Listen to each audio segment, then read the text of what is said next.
नमस्कार दोस्तों, मेरा नाम है विपुल राजपुरोहित और स्वागत है विपुल एजुकेशन चैनल पर आप सभी का।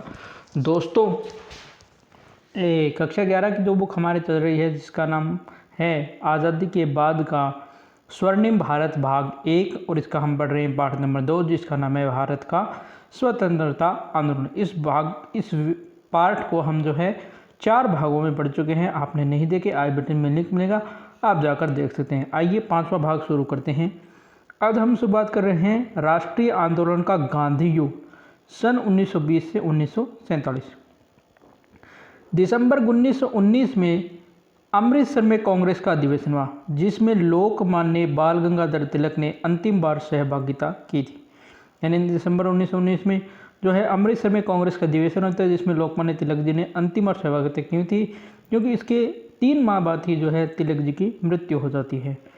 अमृतसर कांग्रेस के दौरान तिलक ने एक औपचारिक वार्ता में यह कह रहा था कि मैं इस होम रूल देखने के लिए जीवित न रहूं, लेकिन हम यदि कड़ी मेहनत करें और इस नए काम में अपने मन को एकाग्र कर सकें तो नई पीढ़ियाँ इसे अवश्य हासिल कर पाएंगी। यानी तिलक जी ने कहा था कि अगर मैं इस होम रूल यानी स्वशासन में जीवित रहूं या न रहूं, लेकिन अगर हम मन को एकाग्र कर ये काम करें तो हमारी जो आने वाली पीढ़ियाँ इसे अवश्य हासिल करेगी। बहरहाल मैं मानता हूं कि पंजाब की घटनाएं, मार्शल लॉ शासन और जलियांवाला बाग नरसंहार ने राजनीतिक वातावरण की विद्रोह की भावना से ओतप्रोत कर दिया। यानी जो पंजाब में घटनाएं घटी थी, एक तो मार्शल लॉ शासन लग गया था और जलियांवाला बाग जो नरसंहार हुआ था उसके कारण जो राजनीतिक वातावरण इसमें विद्रोह की भावना हो गई थी, जिसके नए प्रतीक गांधी है। यानी गांधी इसके नए प्रतीक है।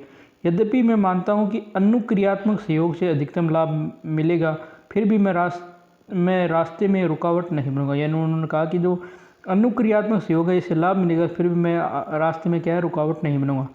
अब राष्ट्रीय आंदोलन के आगामी चरणों के निर्विवाद नेता के रूप में गांधी जी का यानी यहाँ पर गांधी जी का जो है वो निर्विवाद नेता बन गए, यानी उनके लिए कोई विवाद नहीं था।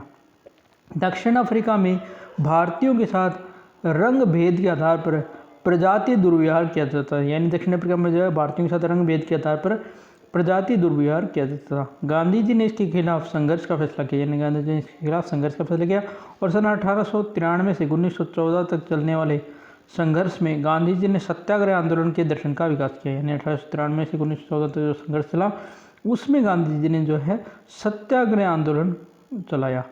जनवरी 1915 में गांधी जी 45 वर्ष की अवस्था में भारत लौटे। यानी गांधी जी जो है वो स्वतंत्रता आंदोलन में जुड़ते हैं 1915 के बाद में से। वो 45 वर्ष की अवस्था में भारत लौटे। रविंद्रनाथ टैगोर के शब्दों में कहें तो भिखारी के लिबास में एक महान आत्मा लौट आई थी। यानी उन्होंने कहा कि भिखारी के लिबास में एक महान आत्मा आई थी। गांधी जी ने गोखले को अपना राजनीतिक गुरु बनाया, जिसकी सलाह पहले वर्ष पर मूक दर्शक रहकर भारत की स्थिति का अध्ययन करें। यानी जब गांधी जी ने गोखले को अपना यानी गोपाल कृष्ण गोखले को अपना राजनीतिक गुरु बनाया तो उन्होंने सलाह दी कि आप पहले वर्ष पर यानी आप मूक दर्शक रहकर भारत की स्थिति का अध्ययन करो, यानी आप भारत घूमो। राजकोट और पोरबंदर में अपने लोगों से भेंट करने के बाद गांधी जी शांति निकेतन आ गए। यानी राजकोट और पोरबंदर में अपने लोगों से मिलने के बाद गांधी जी कहाँ आते हैं? शांति निकेतन। रविंद्रनाथ ने गांधी जी को सर्वप्रथम महात्मा कहकर पुकारा था। यानी जो गांधी जी को जो महात्मा की उपाधि है ये रविंद्रनाथ टैगोर ने कहा था। वहाँ से साल भर देश का दौरा करते रहे और अहमदाबाद में अपने आश्रम को जमाने का काम करते रहे। यानी वह साल भर जो है देश का दौरा करते रहे और अहमदाबाद में अपना आश्रम भी बनाने का काम करते रहे। गांधी जी ने भारत में अपनी राजनीतिक गतिविधियों की शुरुआत सन 1917 उत्तरी बिहार में चंपारण नामक जगह से। यानी गांधी जी की जो ये राष्ट्रीय आंदोलन में जुड़ने की शुरुआत है 1917 में होती है, जो चंपारण एक जगह है उत्तरी बिहार में, वहाँ से। चंपारण में गांधी ने नील के बागान मालिकों द्वारा कृषकों के उत्पीड़न के विरुद्ध अभियान चलाया था। यानी जो चंपारण है उसमें जो किसान थे नील किसान थे और नील के जो बागान मालिक थे वो किसानों के ऊपर उत्पीड़न करते थे। वे अभी चंपारण में थे कि साबरमती आश्रम से शीघ्र अहमदाबाद लौटने का संदेश मिला। यानी उन्होंने कहा गया कि आप साबरमती आश्रम से जो है अहमदाबाद वापस आइए। वहाँ कपड़ा मिलों के मजदूरों ने बेहतर मजदूर की मिल मालिकों से मांग की। अगले साल गांधी जी ने जो है गुजरात में खेड़ा के किसानों के प्रशासन के खिलाफ संघर्ष का नेतृत्व किया। यानी ये शुरुआत के 3 आंदोलन थे, पहला चंपारण में, फिर अहमदाबाद के जो कपड़ा मिल उनके लिए और फिर खेड़ा में किसान आंदोलन। चंपारण, अहमदाबाद, खेड़ा आंदोलनों ने गांधी जी को देश की जनता के नज़दीक आने का अवसर दिया। यानी ये तीनों आंदोलन ऐसे थे जिन्होंने गांधी जी को देश की जनता से जोड़ा। उन्होंने जनता की ताकत और उनकी कमजोरियों का पता चला। उन्होंने इस संघर्ष में अपने सत्याग्रह दर्शन का व्यावहारिक प्रयोग किया। यानी ये जो समय संघर्ष था उसमें उन्होंने अपना सत्याग्रह जो दर्शन था यानी सत्याग्रह करना शुरू हुआ। इन्हीं लड़ाइयों में गांधी जी को राजेंद्र प्रसाद, आचार्य कृपलानी, मजरूल हक, महादेव देसाई और सरदार पटेल जैसे युवा नेताओं का भी साथ मिला। वस्तुतः सरदार वल्लभ भाई पटेल गांधी जी के परम भक्तों में से एक थे। सरदार वल्लभ भाई पटेल ने गुजरात के नाडियाद नामक स्थान पर एक कृषक परिवार में जन्म लिया था और अपनी शिक्षा पूरा करने के बाद उन्होंने अहमदाबाद में क्रिमिनल लॉयर के रूप में वकालत शुरू की थी। सन 1915 में गुजरात सभा से जिसके अध्यक्ष गांधी जी थे, उन्होंने अपना राजनीतिक जीवन जो है शुरू किया था। रॉलेट बिल के खिलाफ प्रदर्शन में सक्रिय भागीदारी, सत्याग्रह पत्रिका का प्रकाशन और असहयोग आंदोलन में सहयोग और गुजरात विद्यापीठ की स्थापना के लिए ये पूर्ण रूप से जिम्मेदार थे। कौन थे? सरदार पटेल।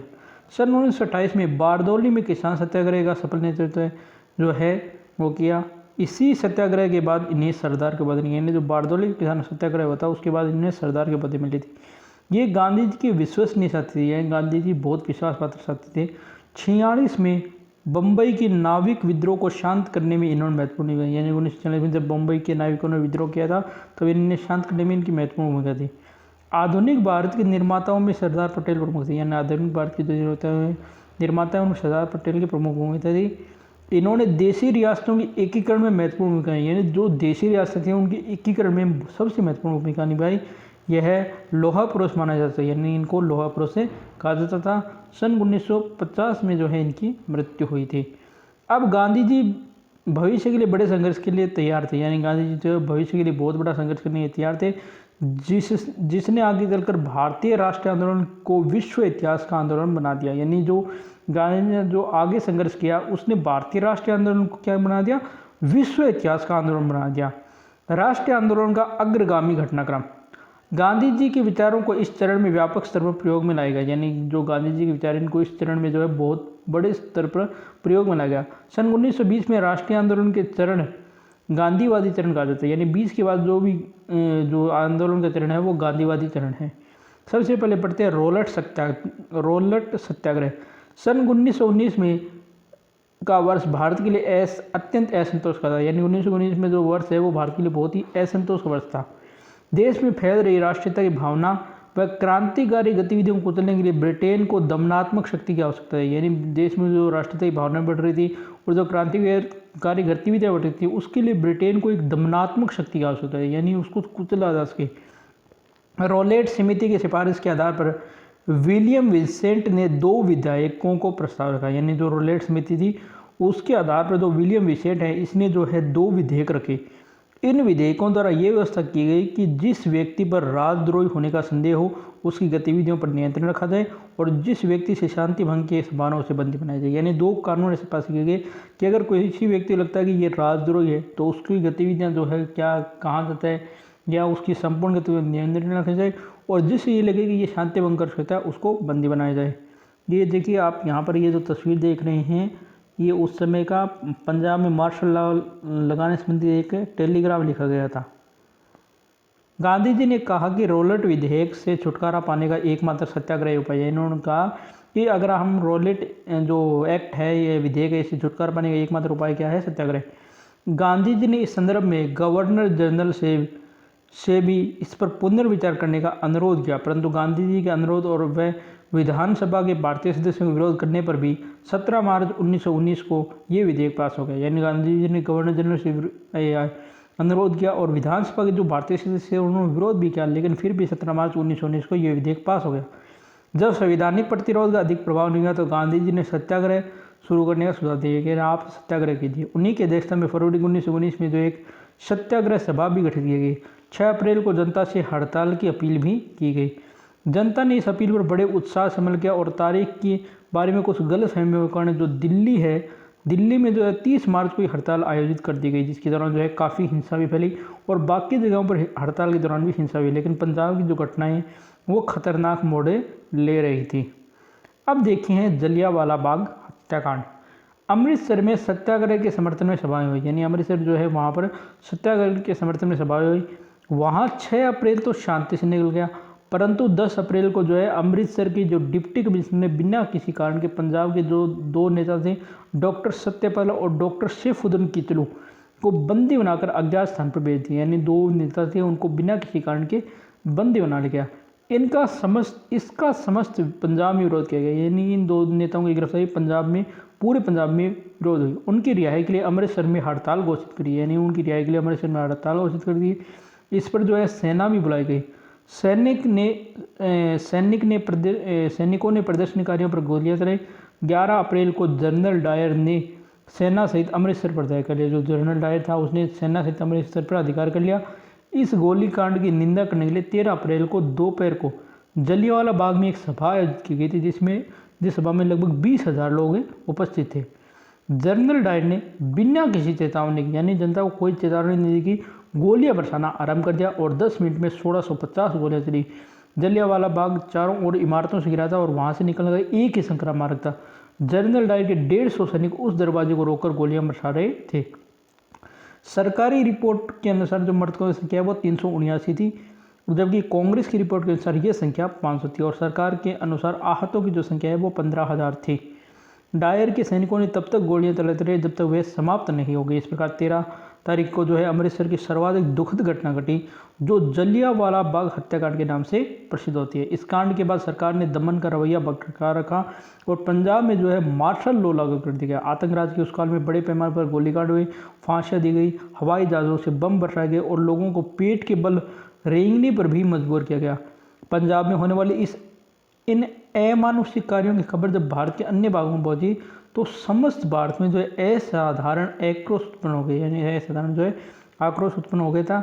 कोई भी स्वाभिमानी इन निर्मम अत्याचारियों को आंख मूंद कर नहीं देख सकता, यानी कोई भी स्वाभिमानी था वो इन अत्याचारों को आंख मूंद कर नहीं देख सकता था। गवर्नर जनरल की कार्यकारिणी परिषद से भारतीय सदस्य शंकरन नायर ने मार्शल लॉ के विरुद्ध अपना त्यागपत्र दे दिया। रविंद्रनाथ टैगोर ने भी पंजाब की बर्बर घटनाओं से विक्षुब्ध होकर अपने सिर की उपाधि लौटा दी। इस घटना की जांच हेतु गठित हंटर समिति की कार्रवाई से सभी राष्ट्रवादी जो बहुत क्षुब्ध थे। गांधी जी ने देखा कि पूरा मामला हिंसा की लपेट में, तो उन्होंने अपना आंदोलन जो है वो भी वापस ले लिया। 1919 में अमृतसर में आयोजित कांग्रेस के अधिवेशन में देश की मनस्थिति की झलक मिली। चित्तरंजन दास माउंटफोर्ड सुधारों को स्वीकार करने के विरुद्ध थे, यानी जो माउंटफोर्ड के जो सुधार थे उनके विरुद्ध थे, लेकिन तिलक चाहते थे कि अनुक्रियात्मक सहयोग यानी उनको सहयोग दिया जाए। अंत में एक समझौता हुआ और कांग्रेस इस बात के लिए तैयार हो गई कि सुधारों को इस तरह लागू किया जाए कि ताकि एक लोकप्रिय सरकार की शीघ्र स्थापना हो, यानी इस प्रकार सुधार लागू किया जाए कि एक लोकप्रिय जो सरकार है इसकी शीघ्र स्थापना हो सके। तो अब जो है आज इतना ही। कल हम जो है देखेंगे गांधी की जो आंदोलन है अलग अलग।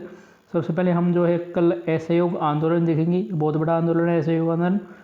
असहयोग आंदोलन के बाद हम देखेंगे असहयोग आंदोलन जो है देखिए कितना बड़ा है। कल हमारा असहयोग आंदोलन, फिर 7 अवज्ञा आंदोलन भी देखेंगे। ठीक है दोस्तों, तो यह था आज का वीडियो। आपको ये वीडियो कैसा लगा कमेंट करके जरूर बताना। वीडियो को लाइक करना, शेयर करना न भूलना और चैनल सब्सक्राइब नहीं किया अपने चैनल को सब्सक्राइब कर लेना और बेल आइकन को प्रेस कर देना। धन्यवाद दोस्तों। जय हिंद, जय भारत। घर रहें, स्वस्थ रहें।